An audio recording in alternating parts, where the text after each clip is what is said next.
alguno de los nos pudieran dirigir en oración a alguno de ustedes tres.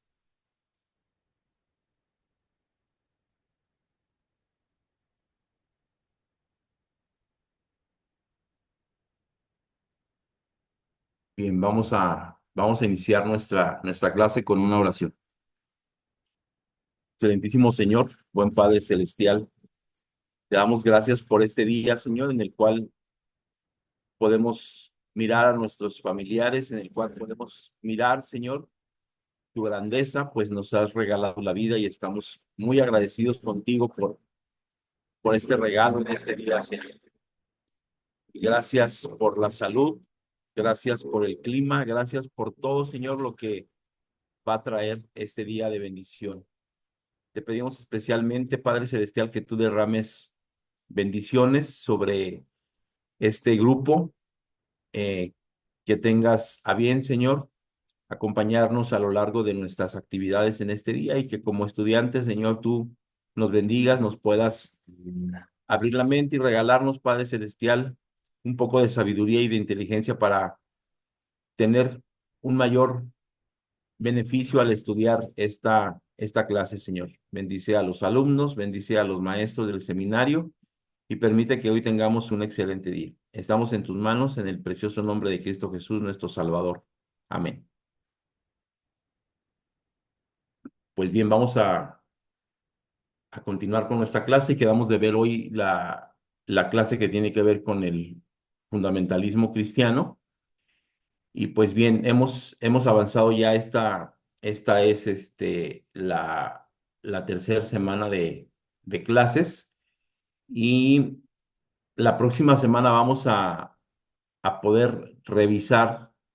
Esto no es una tarea de clases, pero sí les voy a pedir a lo largo de esta próxima semana, a partir de hoy, les voy a pedir en el foro de WhatsApp que si alguno de ustedes tiene su definición de teología, me la hagan saber y también les voy a compartir yo algunas definiciones de teología que he encontrado por ahí a lo largo de la carrera de teología para que podamos compartirla y de esa manera, con sinergia podamos tener una mayor comprensión, pero sobre todo una mayor visión de lo que la teología significa e implica hacia el interior de nuestro estudio y de nuestro conocimiento.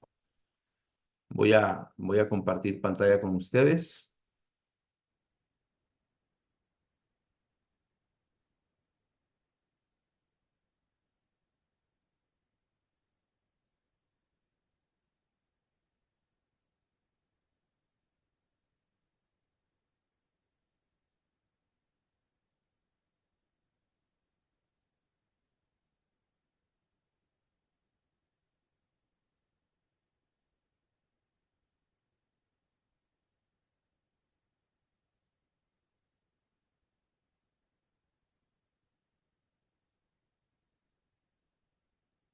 Y bien, pues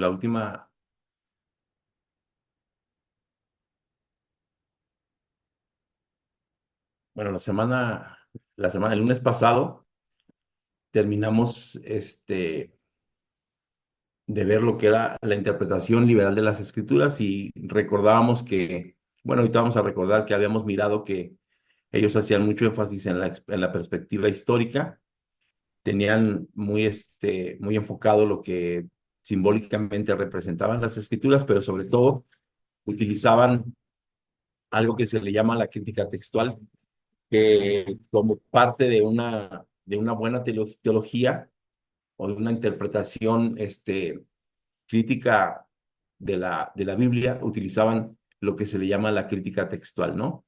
La crítica textual, yo les comentaba que no quería entrar mucho en esto, puesto que si ustedes van a llevar una materia o están llevando una materia que habla de la exégesis, pues ahí van a ver ustedes muy ampliamente lo que es la crítica textual. Y bien, estos fueron los principales teólogos liberales que, que participaron en esta teología de la liberación, que como bien decíamos, nada tiene que ver con la supuesta teología de la liberalidad, ¿no? Hay una confusión, pero sobre todo hay una crítica muy grande y muy amplia hacia esta teología porque ha servido incluso para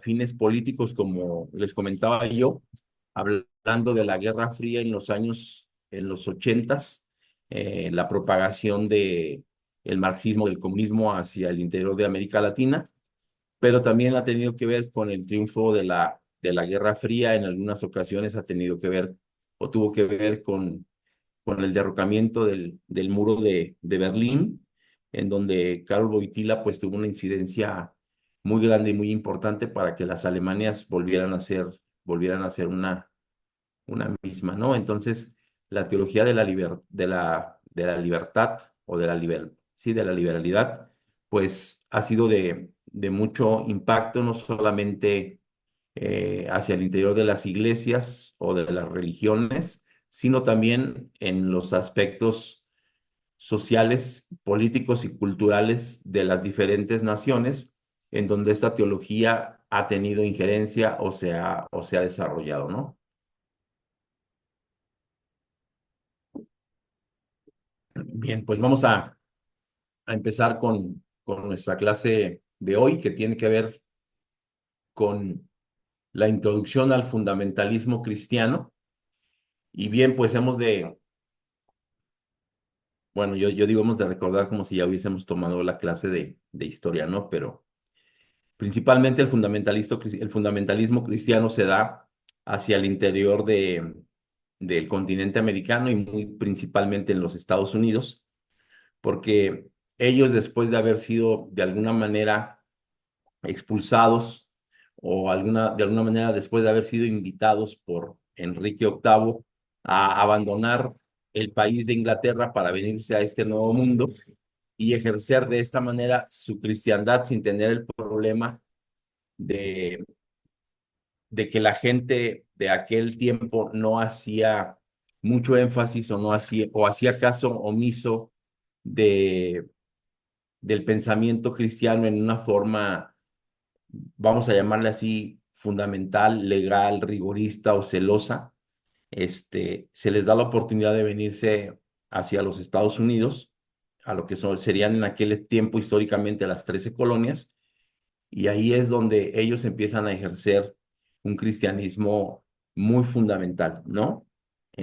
Parte del problema que se dio en aquellos tiempos es que la gente, por ejemplo, participaba de fiestas, participaba de exposiciones, participaba de deportes, participaba de ferias, y pues ustedes saben que culturalmente a los ingleses siempre les ha gustado ingerir cerveza en cantidades industriales, y en ese tiempo se observaba el domingo como si fuera sábado, y a esta gente a esta gente reformada que tenía que ver con los bautistas, que tenía que ver con los calvinistas, que tenía que ver con los anabaptistas, ellos miraban muy mal, miraban muy mal que la sociedad en donde se desarrollaba su religión o su religiosidad, pues no fuera, vamos a hablar, religiosamente apto para observar un día de reposo, ¿no? Por ejemplo, porque ellos lo miraban de esa manera y entonces hubo un problema ahí con el emperador Enrique VIII, y este hombre les dio esa oportunidad y ellos vinieron hacia los Estados Unidos. Entonces, precisamente aquí en América Latina o en América nace esto que es el fundamentalismo cristiano, que tiene ciertas características, y esto es es un movimiento religioso que se caracteriza por una interpretación literal de las escrituras y un rechazo al modernismo y al relativismo. Sus seguidores creen en la autoridad absoluta de la Biblia y en la necesidad de defender sus principios tradicionales de la fe. Y aquí tendría yo que volver a ser muy enfático en dos cosas. La primera, estamos estudiando. Y la segunda, esto no es una clase de dogmas de nuestra iglesia, es una clase de teología, ¿no? Entonces, para que podamos separar entre los conceptos que tenemos y manejamos y los conceptos de los cuales habla la cátedra o el estudio, ¿no? Entonces, el fundamentalismo cristiano se ha caracterizado precisamente por esto, por tener una interpretación literal de las escrituras y un rechazo al modernismo y al relativismo. Sus seguidores creen en la autoridad absoluta de la Biblia y en la necesidad de defender los principios tradicionales de la fe. No sé si te ha pasado, no sé si pasa, pero por ejemplo, yo los sábados no soy el encargado de la sociedad de varones hacia el interior de la iglesia, pero cada sábado nos reunimos para tomar un cafecito, en una cafetería que está a la vuelta de la iglesia. Y ahí, en algunas ocasiones, por petición de estos varones, yo les comparto algo que tiene que ver con la historia del cristianismo, les comparto algo que tiene que ver con la introducción a la teología, hablamos de cristología, hablamos de cosas que tienen que ver con el estudio, no de cosas que tienen que ver hacia el interior de la doctrina o de la fe. Y uno de ellos me comentaba que por qué la Biblia se tenía que interpretar simbólicamente y que qué era eso de que él entendía la Biblia literalmente, porque él entendía así tal cual, ¿no?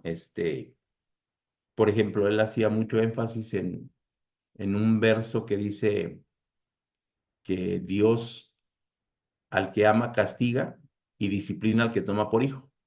Y entonces él me decía, es que a mí no me ha pasado eso, entonces a lo mejor Dios no me quiere, ¿no? Esa es una interpretación literal de la Biblia, les voy a decir por qué. Porque le dije, oye, ¿y no has escuchado que Juan 3:16 dice que Dios amó de tal manera al mundo que dio a su Hijo unigénito para que todo aquel que en él crea no se pierda, mas tenga vida eterna? Y entonces él regresaba, sí, pero a mí nunca me ha pasado que Dios me castigue, yo siento como que entonces no me quiere.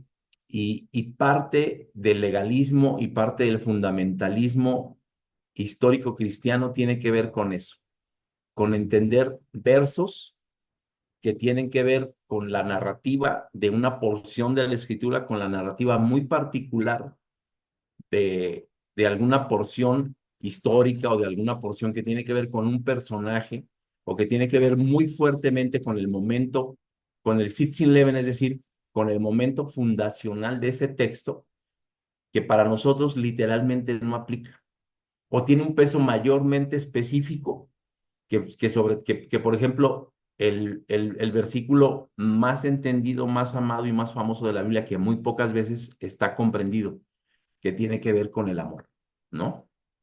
Porque la segunda parte de Juan 3:16 o el siguiente versículo de Juan 3:16 dice, porque Dios no envió a su Hijo al mundo para que el mundo sea juzgado por él, sino que para que por él tenga vida eterna. Entonces, hay momentos en los cuales el cristianismo, el pastor, el que comparte la palabra, participa literalmente de las escrituras, ¿no? ¿Y esto por qué tendría que ver? Pues porque hay un desconocimiento tremendo del entorno, ¿no? Dice una, una máxima que conocemos que un texto sin contexto es un gran pretexto. Entonces, tendríamos que entender nosotros que el fundamentalismo cristiano está basado precisamente en eso, en la transliteralidad de la Biblia, ¿no? Entonces, el objetivo de esta mañana es que nosotros podamos analizar los orígenes del fundamentalismo cristiano, identificando sus raíces históricas, doctrinales y contextuales dentro del cristianismo moderno, para que los estudiantes comprendan su impacto en la teología y en la vida de la iglesia actual, ¿no? La mayoría de las interpretaciones bíblicas que nosotros tenemos tienen siglos de haber sido interpretadas, lo cual quiere decir que esa narrativa bíblica de la cual nosotros nos han hablado, de la cual nosotros nos han participado, no es otra cosa sino una situación fuera del contexto cultural que actualmente nosotros estamos viviendo. Entonces, ¿qué se necesita? Traer a la actualidad esa interpretación de aquel personaje. No sé si a ti te pasó, pero por ejemplo, yo recuerdo que hacia los años 70, cuando yo iba a la iglesia con mi padre, era muy normal ver que el predicador se subía al púlpito con, con unos lienzos y en esos lienzos traía unas pinturas y en esas pinturas traía a la bestia alada, a un león con alas, a una bestia con dos cabezas, a, a una bestia con siete cuernos y obviamente hablaba en apariencia de profecía. Y digo en apariencia porque hoy esas profecías, al menos hacia el interior de la Iglesia de Dios en la República Mexicana, este, dejaron de ser porque esas prédicas eran culpígenas. Esto nos va a pasar porque somos así, porque no hacemos la voluntad de Dios, porque no, pero todas las mañanas tempranitito leíamos con todo honor, con todo respeto, con toda solemnidad los 10 mandamientos. Pero en la tarde éramos pecadores totales y absolutos y entonces la profecía, yo recuerdo tener 6 o 7 años y salir con un nudo en la garganta porque, porque el furor, la ira de Dios nos iba a consumir. Y entonces hoy tengo 50 años más y hoy conozco a un Dios de amor, a un Dios de verdad, a un Dios que a través de su Hijo Cristo Jesús nos dice, aprended de mí, que soy manso y humilde de corazón, que a través de Pablo, el máximo exponente de la teología de Jesús, nos dice, sed imitadores de mí, como yo soy de Cristo Jesús. Y que esa gracia y que esa misericordia se ha expandido por todo el mundo y se expandió en medio de un imperio, es decir, en medio de una oposición total y absoluta, y eso quiere decir que el amor triunfa sobre cualquier imperio, por más grotesco, por más inmisericorde, por más deshumanizado posible. Y en ese sentido nosotros tenemos que entender que la teología, por ser una herramienta, vamos a entenderlo así en palabras llanas, por ser una herramienta que nos acerca a Dios para comprender mayormente su voluntad, a través de la manifestación bíblica, porque la Biblia nos da esa pauta, pues entonces tendríamos que volver a releer y a entender qué Dios quiere de nosotros a través de sus sagradas escrituras, ¿no? Entonces, creo yo que solamente por esto la clase de hoy bien va a valer la pena que pongamos nosotros todos nuestros sentidos y que la miremos una y otra vez y que preguntemos la sinergia, es decir, la conjunción de las diferentes visiones, nos va a traer una mayor y mejor comprensión de lo que estamos haciendo. Por eso los invito a que de manera personal participemos en el foro que tenemos de WhatsApp. Si lo seguimos haciendo de manera particular e individual, pues yo voy a tener lo aprendido y tal vez me voy a enfrascar directamente con el profesor, pero si lo hacemos en el grupo, entonces todos nos vamos a dar cuenta, sobre todo, que hay alguien que no piensa como yo, que hay alguien que tiene una apertura como yo, que hay alguien que tiene una visión más amplia de la que yo pueda tener.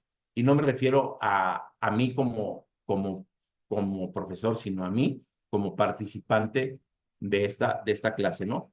La mejor manera de aprender, primero, es teniendo una duda y que esa duda sobre todo esté sustentada para poder avanzar en la respuesta, ¿no? Y sobre todo tener una amplitud de visión para poder visualizar mejor las cosas que estamos aprendiendo. No hablo solamente de esta clase, sino de todo lo que estamos aprendiendo a lo largo de nuestra cursada dentro del CEBAI. Ok, una de las características, decíamos, es la inerrancia. Ellos piensan que la Biblia, hablando del fundamentalismo cristiano, la primer este, característica o la primer ley casi casi en la que se basan es la inerrancia bíblica. ¿Qué es esto? Es la creencia en la infalibilidad literal de la Biblia. Lo otro es la verdad absoluta, es decir, La Biblia tiene la verdad absoluta y el rechazo al relativismo y al énfasis de la verdad absoluta. El separatismo, es decir, la tendencia a separarse del mundo y de la cultura secular. Y aquí yo solamente te quiero comentar que nosotros tendríamos que recordar que las escrituras que nosotros tenemos son el resultado de escribas que se dedicaron a escribir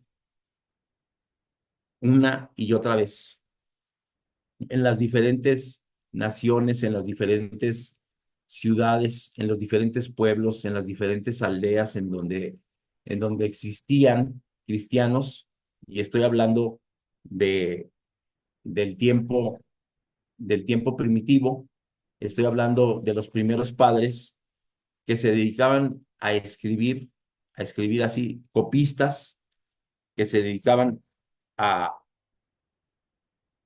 a pasar a puño y letra las escrituras de un papiro o de un pergamino a otro, ¿cierto? Actualmente no hay un solo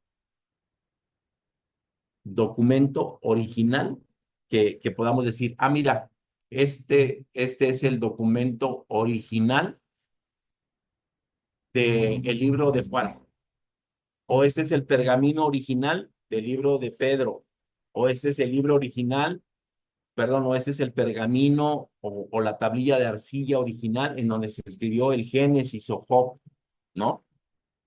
En ese sentido, nosotros hemos de entender que hay cerca de 15,000 copias de más de algunos de los escritos de la palabra de Dios que conforman la Biblia, y muchos de ellos están incompletos, ¿no? Recordemos que los pergaminos, que los papiros son materiales que se erosionan, que se rompen, que se pierden, que se borran muy fácilmente.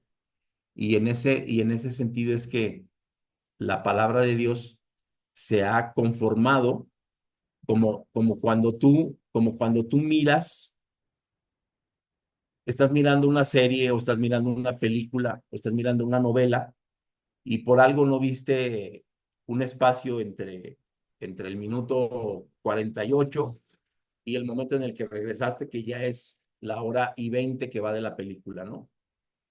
Tú regresas y obviamente por hilación, por haber conocido los orígenes de perdón, de la película o de la serie o de la novela, llevas un hilo, pero dejaste de ver una porción de esa parte de la película, de la serie o de la novela y regresaste casi al final. Te imaginas ciertas cosas entre el momento que dejaste de verlo y el momento que continuaste viéndolo. De alguna manera, así se llega a escribir la palabra de Dios. Y por esto es que tú, cuando estudies exégesis, te vas a dar cuenta que el texto puede que corresponda críticamente al momento histórico, al momento contextual, al momento cultural que se estaba viviendo, ¿no? Y aquí yo te voy a invitar a que vayas, por ejemplo, a la narración de la Torre de Babel, en donde dice en el Génesis que hubo una confusión en aquel momento y así es como se dividieron las diferentes lenguas, ¿cierto? Eso lo recordamos perfectamente, ¿no? Hubo una confusión y entonces las diferentes lenguas empezaron a modificarse y la gente ya no se entendía.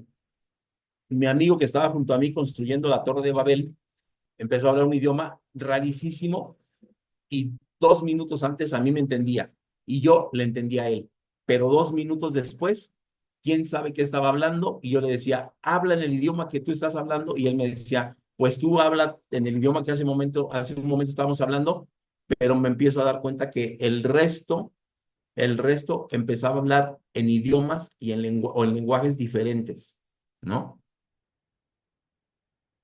Si nos vamos un capítulo anterior a la narración de los hijos de Noé y las generaciones de Cam, de Sed y de Jafet, ahí dice que uno de los hijos de Noé, las tribus que se conformaban de los hijos de Noé y uno de sus hijos estaban separados según las lenguas que ellos hablaban, ¿no? Entonces, muy claramente nos podemos dar cuenta que a veces la narración bíblica es sincrónica y otras veces es anacrónica, es decir, no corresponde a la época en la cual se estaba narrando. Otra de las situaciones que podemos mirar, por ejemplo, es que en alguno de los, en alguno de los evangelios habla, por ejemplo, de los endemoniados gadarenos y habla de dos. Y solamente en uno de los evangelios habla de dos. En el resto de los evangelios sinópticos habla solamente de un endemoniado gadareno. Entonces, aquí yo recuerdo un eterno tema con mi papá que yo le decía, oye papá, entonces, ¿son uno o son dos? ¿Le hago caso a Mateo o le hago caso a Marcos? Caray, yo como lo ponía en jaque mate a mi padre con eso. Porque él me decía, date cuenta que aquí dice, y al otro lado del mar, o sea que habían estado en un lugar y al otro lado del mar, o sea que se fueron a un lugar diferente, pero si tú lees o si tú vas y estudias un poquitito, te das cuenta que Gadara, o que el país de Gadara y que el país de los Gergesenos es lo mismo, es el mismo lugar. Entonces, nos tenemos que dar cuenta que la narrativa bíblica, la narrativa bíblica y la transliteración de la Biblia, porque fue tocada por humanos, tiene fallas. El Evangelio, la doctrina, no tienen fallas.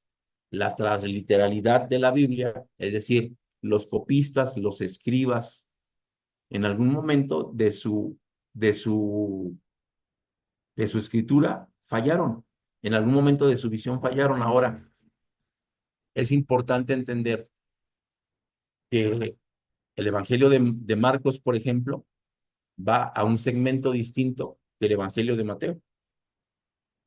Que el Evangelio de Marcos es el primero de los evangelios y vamos a decirlo que lo podemos tomar como el original. O sea, si queremos ver cuestiones más exactas, pues entonces tendríamos que hablar de Lucas, porque Lucas dice que hizo un estudio minucioso, un estudio de cómo sucedieron las cosas paso a paso, y entonces en ese sentido nos damos cuenta que, que tal vez los otros estudios por el escaso, perdón, que los otros evangelios por el escaso estudio, porque Lucas era una persona estudiada para su tiempo, muy diferente a Marcos, a Mateo, y obviamente total y absolutamente distinto a Juan, porque Juan era el llamado teólogo. Entonces las cosas son distintas. No tendríamos por qué decir, mira, es que esta parte de la Biblia confirma esta otra, porque hay veces que nos equivocamos, ¿no? Pero tenemos que entender esa parte. La palabra de Dios no tiene errores en el sentido estricto de palabra de Dios, es decir, lo que Dios dice, ¿no? Y Dios le dijo a Moisés y le pidió esto. Cristo Jesús, si tú y yo tenemos una Biblia, ahí en rojo las palabras que Cristo dijo, pero hay otras que no están así, son narraciones bíblicas. Y en ese sentido, nosotros no tendríamos por qué entender que la Biblia es infalible. La palabra de Dios no tiene fallas. La escritura de la Biblia tiene fallas. Son dos cosas total y absolutamente distintas que hasta hoy nos cuesta mucho trabajo comprender. Mucho trabajo. Y la otra, nosotros tendríamos que comprender que, por ejemplo, la Biblia no está conformada cronológicamente. Vamos y esto lo van a ver cuando vean bibliología.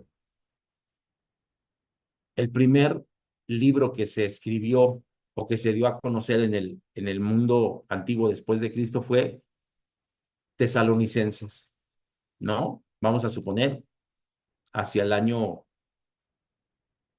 90. Finales del año 90 se da a conocer el primer evangelio, que es Marcos, pero en la Biblia aparece primero Mateo. Entonces, ahí tenemos que entender esta parte. Y por eso es interesante estudiar la crítica textual. ¿Qué se escribió primero? ¿Quién lo escribió? Para qué comunidad fue escrita? Por ejemplo, el Evangelio de Mateo fue escrito para los judíos. Y así como el Pentateuco tiene 5 libros, el libro de Mateo consta de 5 discursos. Entonces, en ese sentido, es que nosotros tenemos que interesarnos muchísimo más en, en el conocimiento total y absoluto de las escrituras, ¿no? Bien, continuamos. En esto que acabamos de ver, está basada la teología fundamentalista. Orígenes históricos del fundamentalismo cristiano. Hacia finales del siglo XIX, el fundamentalismo cristiano surgió como respuesta al avance del liberalismo y de la modernidad en la teología y en la sociedad. Recordemos la clase pasada que nosotros empezamos a ver lo que tiene que ver con la teología de la libertad o la teología liberal,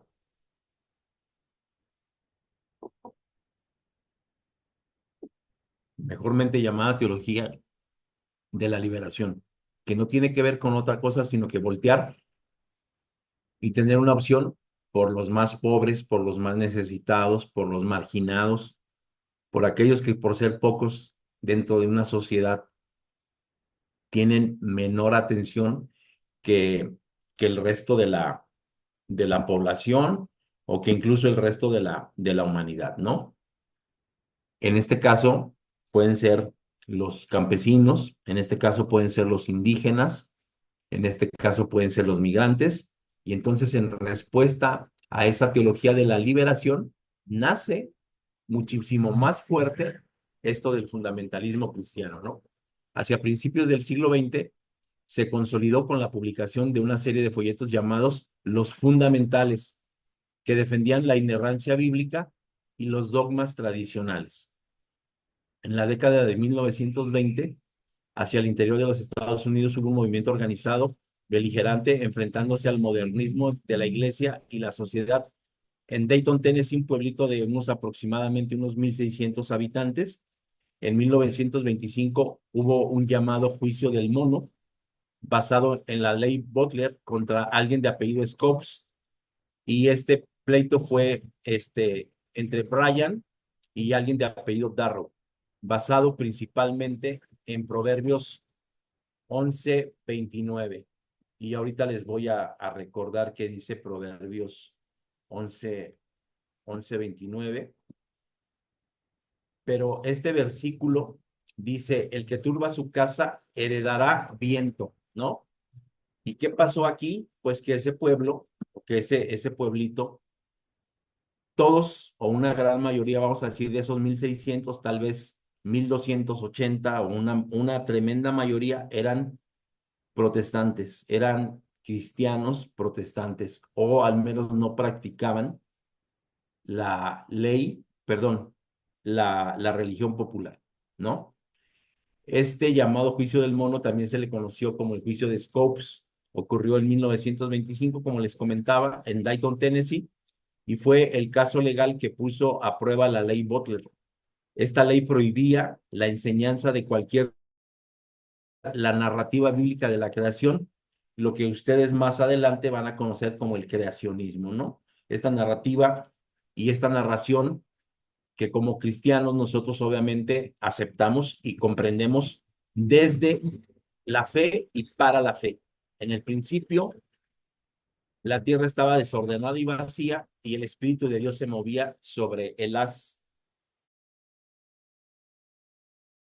Él empezó a crear el primer día, el segundo día, el sol, la luna, las estrellas, el universo, la fauna, la flora, y a cada momento de ese momento de creacionismo, de esa creación, le dio un día hasta llegar al sexto día y conformar al hombre y posteriormente descansar, ¿no? Esa es la creencia que se tiene bíblicamente, es la creencia que se tiene hasta ese momento eh, en hacia el interior de las iglesias protestantes y de las iglesias cristianas, y da por resultado que en ese pueblo llega el maestro y les enseña a los chicos la teoría de Darwin, ¿no? Los chicos llegan a su casa en la tarde y muchos de esos chicos le platican a sus papás que, que hay alguien que cree y que piensa diferente y pues que les llamó la atención eso de la teoría de la evolución, ¿no? Entonces, el fundamentalismo cristiano para ese tiempo hacia el interior de los Estados Unidos, mediados de los años 20, se había conformado y como parte de esta influencia que estaba pactada en contra del modernismo y que buscaba conciliar solamente la fe cristiana con los avances científicos y las ideas liberales, el fundamentalismo defendía la inerrancia bíblica y rechazaba cualquier interpretación que comprometiera una lectura liberal y sobre todo si no venía obviamente de la palabra de Dios.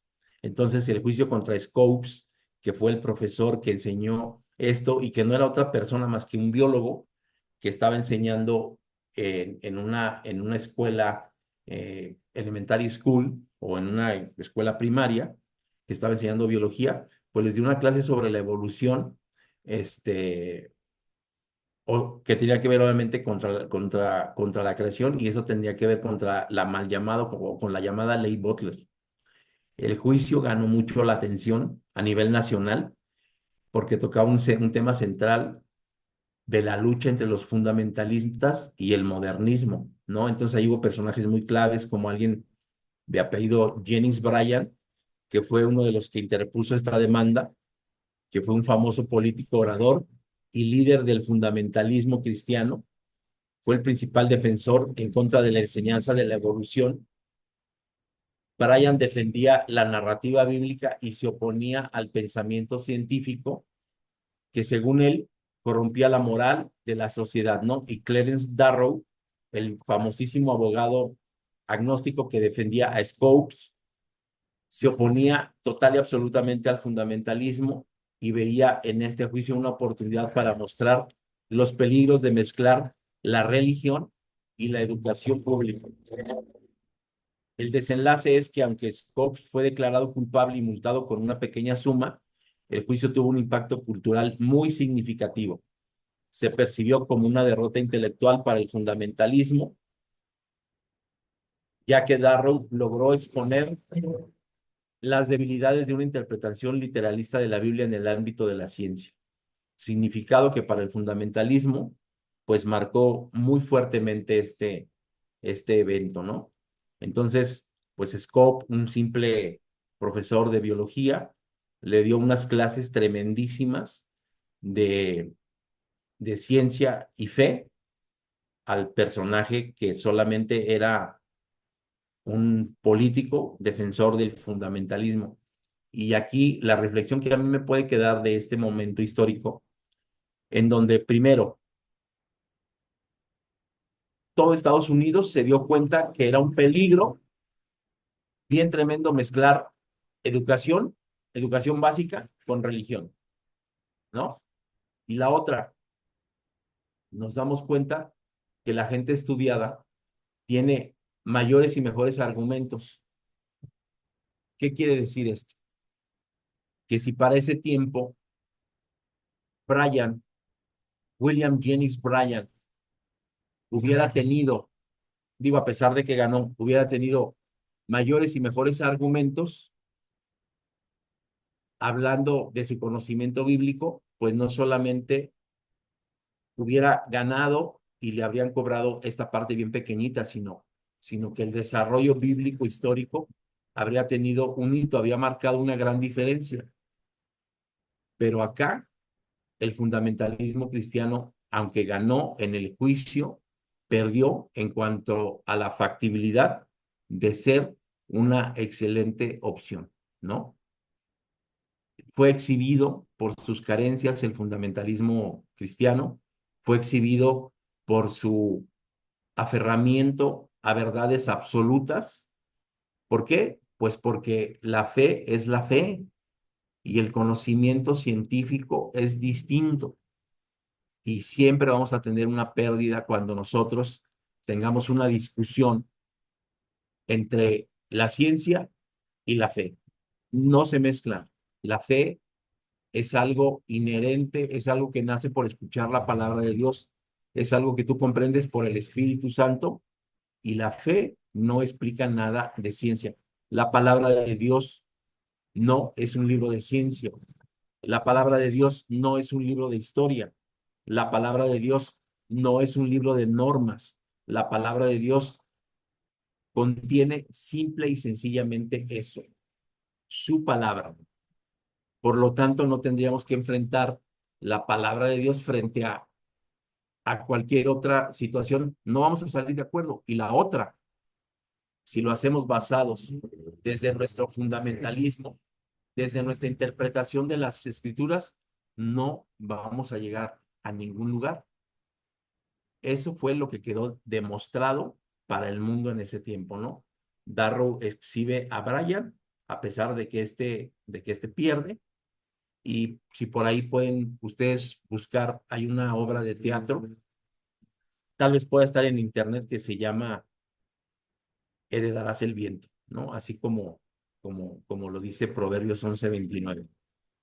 Y, y podemos tener una mayor y una mejor comprensión de lo que pasaba hacia ese interior. Miremos películas como La letra escarlata, miremos películas como Octubre al amanecer, que son películas total y absolutamente basadas en fundamentalistas, ¿no? En todos estos personajes que viniendo de Europa llegan a los Estados Unidos y viven un tiempo de mucha fundamental, o sea, muy fundamentales, muy legales.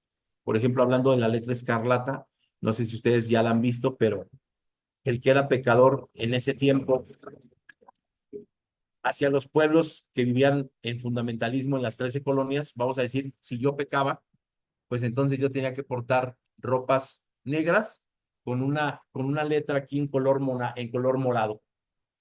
Y eso hacía que la multitud, que el resto de la población se diera cuenta que yo era un pecador. Y lo traía como penitencia hasta que alguien se le ocurrió decir, mira, ya cumplió con su penitencia, ya dejó de ser pecador. Entonces, este tipo de cuestiones han hecho mucho daño hacia el interior de las sociedades que vivieron con este fundamentalismo cristiano acérrimo, eh, obviamente infundado, pero fundado en la supuesta inerrancia bíblica. Y continúo diciéndoles, estamos hablando de estudios, no estamos hablando de cambiar dogmas, no estamos hablando de que algo está mal, no, estamos hablando del estudio de la teología, que es la herramienta que a nosotros nos aproxima a Dios, comprendiendo y acrecentando en mayor volumen nuestra fe.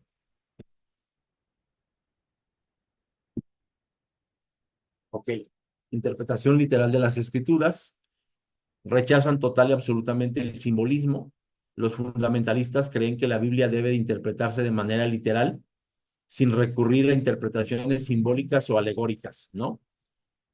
Y aquí yo te quiero poner otro ejemplo. Imagínate tú que hoy todavía siguiéramos viviendo bajo la ley del talión, ojo por ojo, diente por diente.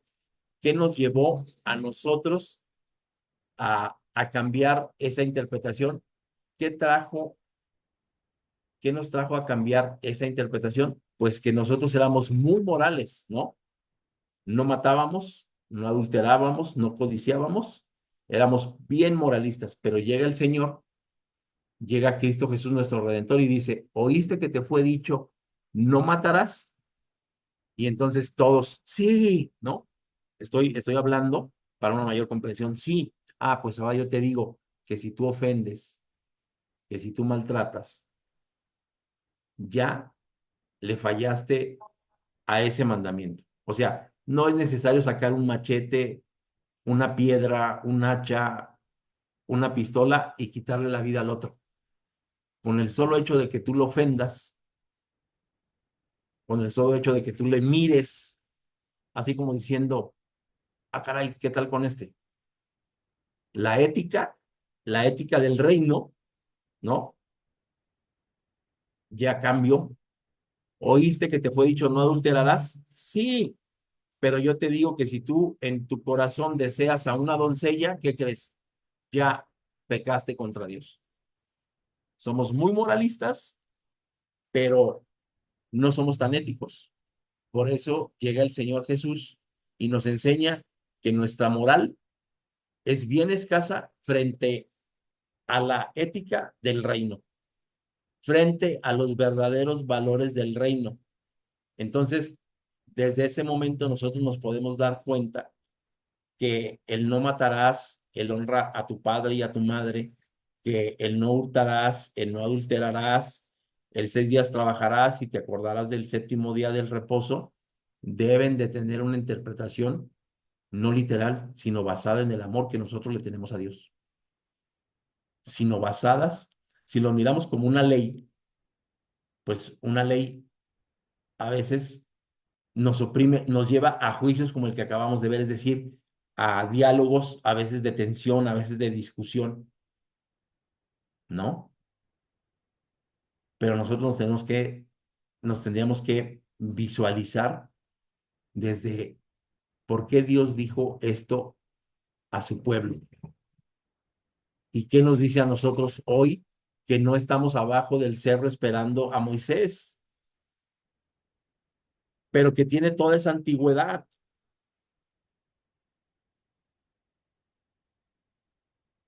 Si vemos la narrativa bíblica desde el punto de vista histórico, desde el punto de vista de dónde venía ese conjunto de judíos que estaban al pie del Sinaí esperando a que Moisés bajara con unas leyes, ¿por qué se las dio?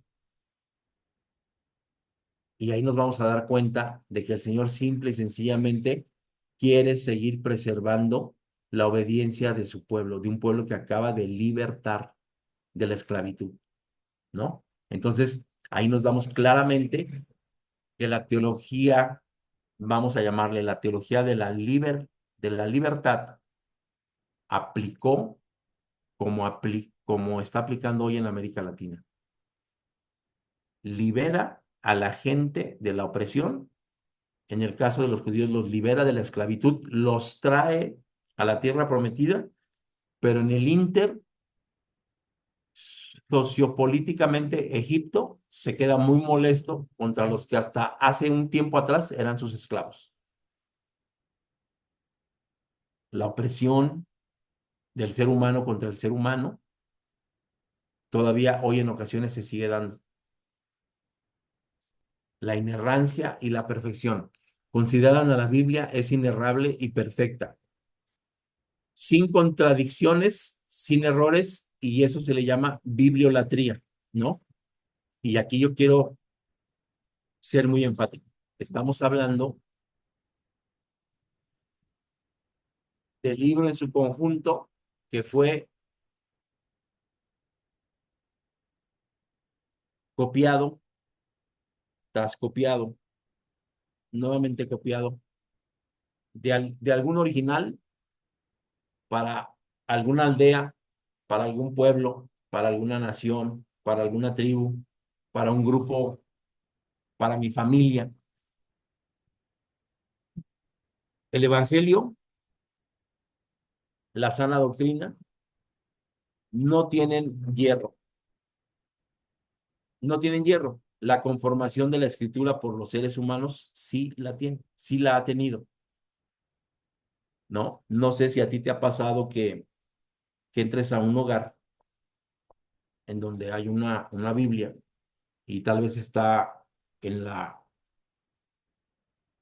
en la, en la cabecera de tu recámara, o tal vez está en el librero de la sala de tu hogar, o tal vez está en la mesa de centro de la sala de tu hogar, y está abierta. Y entonces tú ves, y aquella Biblia tiene hasta de diferente color las hojas en donde quedó abierta, y el resto de las hojas están nuevecitas. Y tú piensas, o hay hermanos todavía que piensan que por tener la Biblia en su casa hay protección, como si fuera una estampita, como si fuera una medallita, como si tuviéramos todavía el peso específico de nuestra anterior manera de creer o de la manera de creer del popular. Y en ese sentido es que la palabra de Dios tiene poder cuando se lee, cuando se habla, cuando se escucha, no por tener un libro, no por contar con ese libro en tu casa abierto que nunca lo has leído, pero que ahí está en el Salmo 23 o en los 10 mandamientos o en el Salmo 91, ¿no? Y entonces creemos que eso cubre, protege y alivia y no. La palabra de Dios tiene y ejerce su poder cuando tú y yo la escudriñamos, cuando le hacemos caso a Juan 5:39. Escudriñad las escrituras porque en ella hallaréis la vida eterna, ¿no? Y entonces, imagínate, si Juan 5:39 nos dice que las estudiemos para encontrar la vida eterna, para encontrar testimonio de Cristo Jesús, pues entonces podríamos tener un derrotero de para qué sirven las escrituras, ¿no? Encontrar la vida eterna. Jesús no existió. Jesús es un personaje ficticio.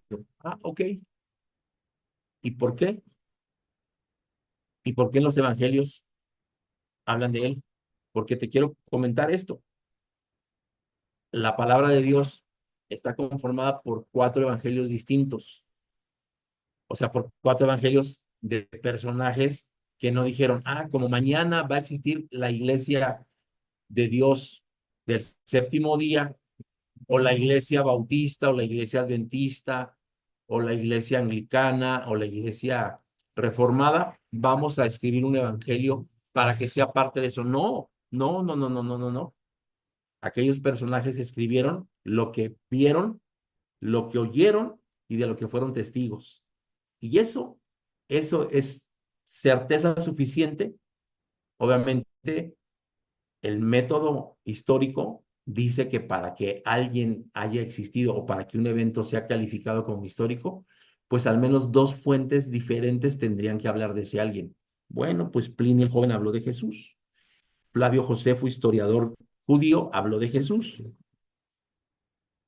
¿No? Entonces, ahí podemos decir que desde el método histórico científico, Cristo Jesús existió y además hay 4 personajes distintos que hablan de él, ¿no? Entonces, aquí lo que te vuelvo a decir, estamos haciendo un estudio de la teología y yo termino diciendo con mi apologética o con la defensa de mi fe que Cristo Jesús sí existe, que la palabra de Dios tiene vigencia, que la palabra de Dios es palabra de Dios, pero la escritura del hombre se pudo haber equivocado y pudieron haber traído eso para acá. Pero de que el evangelio esté equivocado, de que las profecías estén equivocadas, de que la sana doctrina esté equivocada, claro que no. Y eso no es fundamentalismo. Hoy tenemos ciencias como la antropología, ciencias como la historia, ciencias que confirman que históricamente las cosas bíblicas se han cumplido, muchas de ellas, ¿no? Literalmente tendrá sus fallas, eso no lo niego, porque yo mismo desde pequeño me daba cuenta que en unas narrativas decía una cosa y en la otra decía otra, que en Génesis X decía esta cosa y Génesis menos X decía otra cosa, que se contraponían o que había tensión en el texto, ¿no? Entonces, eso es cierto, eso es cierto. Por lo tanto, nosotros tendríamos que alejarnos de esa o darnos cuenta que esa interpretación fundamentalista nos puede llevar a un problema. ¿Qué más miraba o qué más características tiene este fundamentalismo cristiano? Pues que se opone al progreso, los fundamentalistas se oponen a los cambios sociales y culturales que cuestionan los valores tradicionales, el rechazo al relativismo, es decir, aceptar verdades desde su cultura, desde la historia, desde la conveniencia de aquella región o de aquel país o del momento político de aquella situación. Entonces, hoy nos damos cuenta que hay verdades no absolutas. Hay verdades de vida, hay verdades basadas en los hechos, ¿no? Y nosotros queremos llevar esas verdades o contraponerlas contra la verdad de Dios y ahí nosotros nos vamos a topar con una situación muy compleja, muy, muy compleja. No sé si tú has oído hablar de los menonitas, por ejemplo. Nosotros históricamente venimos de ahí, de los menonitas, gente muy fundamentalista y de los Amish, ¿no? Los Amish son todavía más extremos en cuanto al fundamentalismo que los menonitas. Los menonitas, por ejemplo, todavía salen a las calles a vender queso de las grandes ciudades, pero los Amish no, los Amish visten siempre de negro, solamente utilizan tela hechas por ellos, pero por ejemplo, un Amish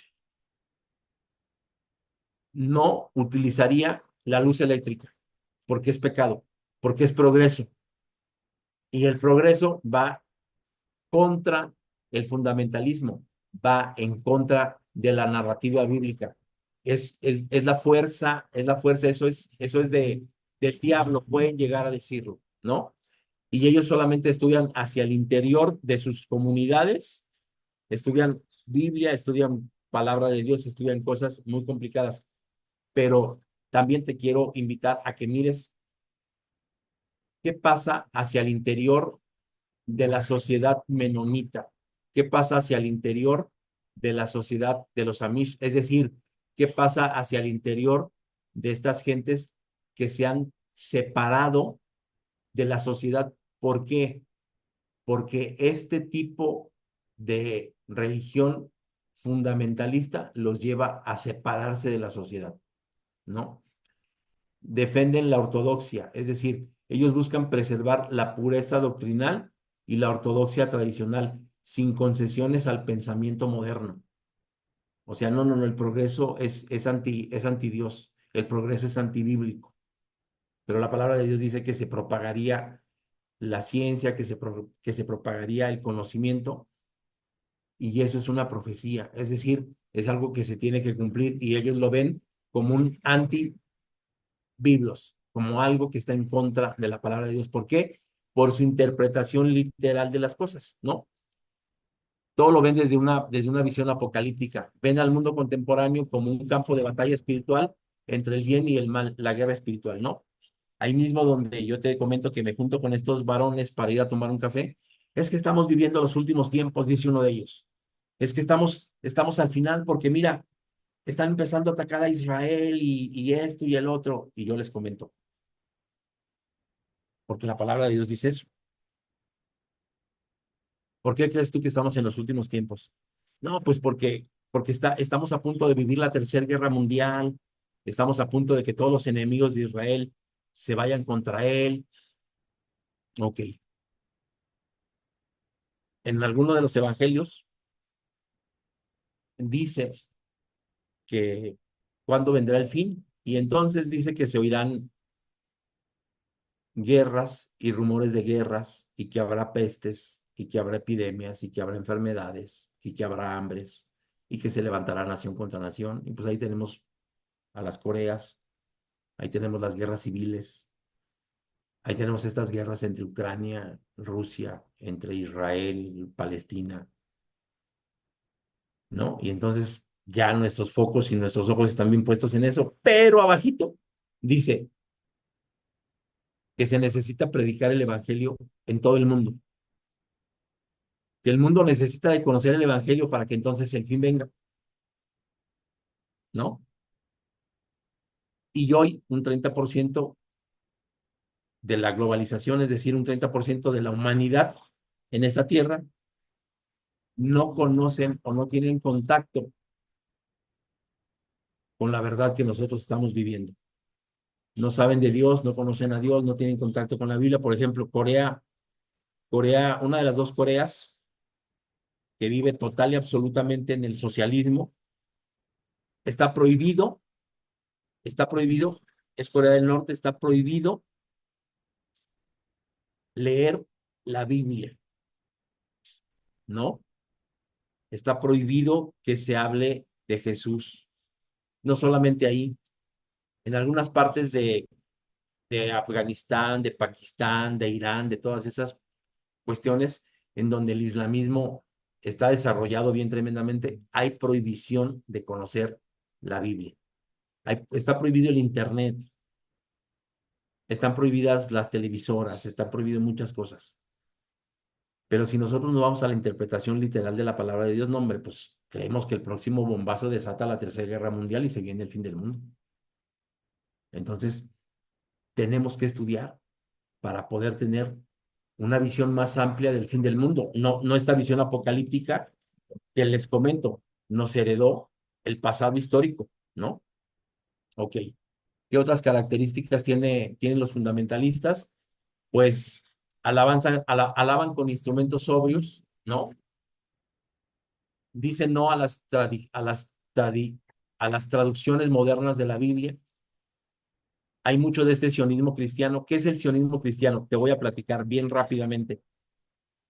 Hace tal vez 40 años, los sábados, en muchas iglesias de México, antes de comenzar el culto, se entonaba el himno nacional, se saludaba a la bandera, a ver si me ves aquí así, pero se saludaba a la bandera y también se entonaba el himno de Israel. Y de un lado estaba una bandera que era la bandera mexicana y del otro lado había una bandera que era la bandera de Israel. Eso es sionismo cristiano, ¿no? Cero alcohol, es decir, la persona que de alguna manera participaba de una fiesta o por el solo hecho de ir, simple y sencillamente ya, ¡pum!, tomaste, ¿no? Bebiste, fumaste, bailaste y obviamente eso trae problemas hacia el interior de las iglesias, ¿no? Son homofóbicos, no al baile, no a la música mundana, no al cambio. Esto es un integrismo, más que una integralidad o más que ser algo, ser una iglesia integral, es integrismo, ¿no? Ahora te quiero comentar, siendo yo joven, tal vez de 15 años, tuve una prima y esa prima y su familia conocieron el Evangelio y, y conocieron el Evangelio en una iglesia de la colonia. Entonces estaba muy de moda los grupos juveniles, ¿no? eh, por así decirlo, Menudo, Los Chamos, todos esos movimientos de rock en español, y todos los jóvenes escuchábamos esa música. Y ella llegó con un alterón así de cassettes o de discos. No sé si los conozcas, pero los cassettes y los discos son lo anterior a lo que hoy conocemos como CDs o como música en USB, ¿no? Kilos de discos o kilos de cassettes, y entonces le dijimos, Yoli, ¿qué onda con eso? O qué pasó con eso? Y dice, se los vengo a regalar. No inventes, yo quiero este, yo quiero este, yo quiero este, yo quiero este. Alguien dijo, yo quiero todos estos. Eran muchísimos. Y nosotros tal vez éramos 10 amigos, pero ahí llevaba como 60, 70, 100 cassettes, muchos discos. Y la pregunta fue, ¿por qué, Yoli? ¿Por qué los regalas? ¿Qué pasó? ¿Ya no le vas a este grupo o ya no te interesa? Y entonces ella dijo, a partir de hoy en adelante, yo conozco a Dios, conozco a su Hijo y jamás voy a escuchar música mundana. Ahora solamente me voy a dedicar a alabar con mi voz y a cantar himnos y a cantar estribillos y a cantar salmos y a cantar cosas que tengan que ver con mi religión, con esta nueva religión que yo conozco. Te quiero decir que ellos para nada son fundamentalistas, son muy liberales. Ellos son los promotores de Marcos White, ellos son los promotores de Jesús Adrián Romero, pero ella, el fundamentalismo que ella tomó, porque tampoco Chuyo Olivares, que es el pastor de esa iglesia, tampoco es así, pero ella tomó esa forma. Entonces, nosotros tenemos que darnos cuenta que hacia el interior a veces de nuestras familias, no de nuestras iglesias, la manera en la que conceptualizamos a Dios, lo hacemos como si fuera alguien muy exigente, ¿no? Entonces, tenemos que darnos cuenta de que obviamente si hay cosas que afectan, como el alcohol, como el tabaquismo, como las adicciones, hacia el interior del seno familiar, pero a veces como iglesia marcamos, tachamos, decimos, observamos, pero señalamos y juzgamos. Y como iglesia o como hermanos de una congregación, nosotros no estamos llamados a eso. La palabra de Dios dice, tú que eres espiritual, tú que eres de mayor comprensión que Él, restáuralo, pero nosotros lo juzgamos o nosotros le hacemos más caso a eso. Él no es como nosotros. Entonces, chequemos si hacia el interior de nosotros tenemos o podemos tener estas características fundamentalistas, ¿no? La influencia del fundamentalismo en la política y la sociedad. En la participación política, los fundamentalistas se han organizado políticamente para defender sus valores y principios. Recordemos el llamado juicio del mono. Y no solamente sino, sino las guerras hacia el interior de los países que tienen problemas, ¿no?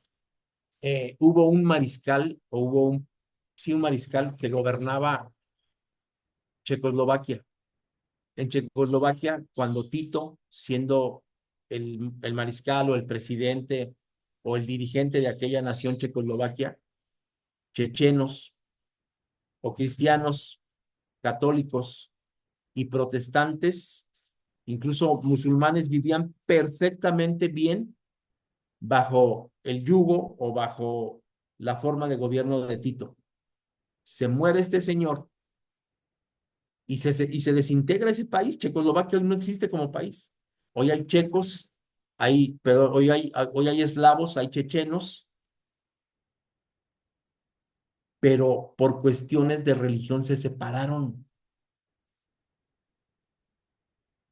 Sí, o sea, por cuestiones del fundamentalismo. ¿Es mejor mi pensamiento religioso? No, es mejor mi pensamiento religioso. No, es mejor el pensamiento de aquel. Pues, ¿qué pasa? Se separan. En vez de traer armonía, en vez de traer fidelidad, en vez de traer unión, para conocer mejor sus religiones, no estoy hablando de que sea mejor la católica o la protestante o los musulmanes, no, estoy hablando de que ellos desconocían el verdadero mandato, ¿no? El verdadero llamado de las diferentes religiones. Las religiones no están hechas para oponerse políticamente a otro pueblo, y acá nos hemos dado el lujo de hablar de razas. Y saben, solamente hay una raza, es la humana. Lo demás son fenotipos. O sea, lo demás son características del ser humano dependiendo de la zona en donde crece y se desarrolla. Por eso unos somos gordos y altos, otros somos flacos y delgados, otros somos amarillos y con los ojos rasgados, pero todos somos humanos. Pero nosotros nos hemos dedicado a marginar a personas porque no tienen ciertas características, ¿no? O porque no son de tal o de cual forma. Hoy hacia el interior de los israelíes hay cierto recelo porque son mejores los israelitas o los judíos que nacieron o que vivieron en Alemania que los judíos que nacieron y que vivieron en España, o los judíos que vivieron y nacieron en América Latina. ¡Uf! No, hay una diferencia enorme entre ellos, como si no fueran humanos. Todos somos humanos. Todos somos parte de la misma creación, pero la participación política nos lleva a este tipo de cosas, ¿no? La legislación moral. Buscan influir en la legislación para promover una agenda moral basada en la Biblia. Un ejemplo muy claro de ellos son las leyes antiaborto, ¿no? Por ejemplo, o las leyes que permiten el aborto. Y, y no me quiero meter en problemas, simple y sencillamente te estoy hablando de la moralidad extrema de alguien fundamentalista, ¿no? A ellos no les importa si la vida de la madre, a ellos no les importa cómo fue la concepción, a ellos no les importa si hubo amor, si no hubo amor, si hubo violación, a ellos no les importa, a ellos son simple y sencillamente es el cumplimiento moral, la observancia inerrante de las escrituras. Como si al que desconoce de la palabra de Dios, por el solo hecho de practicarse el aborto, ya es un pecador, puf, de cepa. Clama a mí y yo te haré ver cosas que no conoces. Y no te estoy diciendo que las cosas cambian, pero si tú tienes relación con Dios, si tú tienes una mayor comunión con Dios, vas a tener una visión diferente. Te vas a dar cuenta de cosas tremendas. Porque mira, si fuésemos tan morales, entonces Moisés no se hubiera detenido a discutir con Dios y no le hubiera dicho, para esto nos sacaste de Egipto, para matarnos en medio del desierto, para esto nos sacaste para que los pueblos de alrededor se den cuenta que tú eres un Dios que no nos quiso matar en Egipto, nos hubieras matado allá, allá nos hubieras matado. ¿Por qué nos tendrías que traer al desierto a matarnos? ¿Qué van a decir? Ah, qué gran Dios es ese. Mátame a mí, le dijo Moisés a Dios, mátame a mí, pero a ellos déjalos vivos. ¿Y cómo eran ellos? Pecadores, idólatras, glotones. Entonces, no tenemos que ser tan moralistas, tenemos que ser más amorosos. Y a Moisés, en la época de la muerte, en la época en la que te equivocabas y te morías, él tenía amor por el grupo de pecadores que dirigía. Entonces, nosotros tenemos que tener cuidado con esto. Resistencia al cambio. Se oponen a los cambios sociales y culturales que cuestionan los valores tradicionales. Esto de resistirse al cambio, pues es un momento muy complicado, ¿no? Imagínate tú que después de la pandemia querramos ir por todos aquellos hermanos que dejaron de ir a la iglesia por cuestiones, primero, basadas en la salud. Hoy comprendemos que esas situaciones que se basaron en la salud tienen que ver con la escasez de compromiso. Es cierto, pero también yo conozco gente que hoy tiene miedo de regresar a las iglesias, a pesar de que ya llevamos 2 años que hemos vuelto, o 4 años que hemos regresado a la vida social nuevamente, ¿no? Pero, por ejemplo, mira, aquí en México hay congregaciones a las cuales yo no puedo entrar. No puedo entrar porque soy parte de una población en riesgo, ¿no? No tengo más de 60 años, pero tengo enfermedades crónicas como la hipertensión y como la diabetes. Y la otra, yo no me vacuné. Y no me vacuné por pensar que, ay, me van a implantar un chip o voy a ser parte de los señalados por la bestia. No, no, no. Yo no me vacuné por cuestiones de salud, ¿no?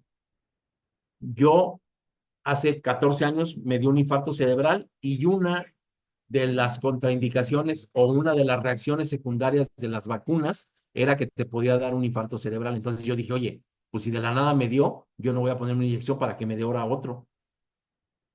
Entonces, ¿qué te quiero decir con esto de la resistencia al cambio? ¿Cómo le hacemos para entender que hoy hay nuevas formas de hacer iglesia? Hoy hay iglesias en las casas, hoy hay iglesias en el campo, hoy puedes ver iglesias que se reúnen en un parque, hoy puedes ver iglesias que se reúnen en una plaza, hoy puedes ver iglesias que se reúnen en las casas de alguien.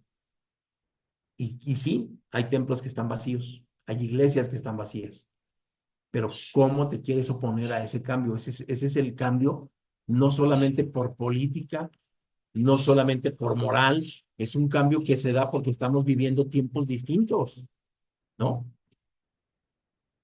Y nosotros nos aferramos mucho tiempo a la iglesia, a estas cuatro paredes que contenían a la membresía, cuando históricamente el cristianismo no se fundó en iglesias. Históricamente el cristianismo se daba a escondidas en catacumbas, en ese lugar en donde se firmó la teología de la liberación. En esos lugares los cristianos se reunían para alabar y para bendecir el nombre de su Dios, el nombre de nuestro Dios. Y las cosas han ido cambiando porque culturalmente hemos ido avanzando. Hoy hay apertura, hoy hay libertad de culto, ¿no? Cuando en los orígenes de América Latina no había libertad de culto, había tres tribunales inquisidores, México, Perú y me parece que Argentina, que se encargaban de que si no se practicaba la religión católica, así nos iba o así le iba a la gente de aquel pasado. Entonces las cosas han ido cambiando, tal vez han ido superándose, tal vez han ido dependiendo de otras circunstancias, pero han tenido apertura, pero cambian y el fundamentalismo se opone a esos cambios. Desafíos y críticas al fundamentalismo cristiano. Hay que darnos cuenta que esta intransigencia doctrinal es criticada por su inflexibilidad y por su rechazo a cualquier interpretación que cuestione la inerrancia bíblica, ¿no? La inerrancia y el exclusivismo. Algunos acusan de promover una visión estrecha y excluyente de la fe, sin aceptar la diversidad. Oposición al progreso. Se le señala por resistirse a los cambios sociales y científicos que cuestionan sus creencias. Interferencia política. Su activismo político y su intento de imponer sus valores a la sociedad son fuente de críticas. Y aquí a mí me gustaría hacer una crítica. Tal vez hacia el interior del cristianismo no conocemos cristianismos muy fundamentales o muy acérrimos, ¿no? Pero hay católicos o hay catolicismo como como el escocés o como el irlandés, que son catolicismos extremos. Hay islamismo como los que se practican en Irán e Irak, que son islamismos extremos. Entonces, en ese sentido, es que nosotros podemos darnos cuenta de cómo cuando se interpreta el texto sagrado, y no estoy hablando de la Biblia, solamente estoy hablando del texto sagrado, es decir, el Corán, la Torá, la Biblia, cuando se interpreta literalmente, se llega a tener situaciones complejas y complicadas como los católicos irlandeses, como los islamistas, como los shintoístas, ese tipo de cuestiones que de alguna manera han segregado a esos países por su forma religiosa de pensar, ¿no? Entonces, pues vamos a dejar hasta aquí la clase. La próxima clase vamos a mirar lo que son los principales teólogos del siglo XX y obviamente yo aquí les invito a que si podemos tener una buena y una mejor participación en clase, pues va a ser de mucho beneficio para nosotros, ¿no? Voy a dejar de compartir, voy a abrir de los comentarios y tenemos 9 minutos para comentarios, preguntas, quejas, sugerencias y pueden abrir su micrófono y participar. Adelante.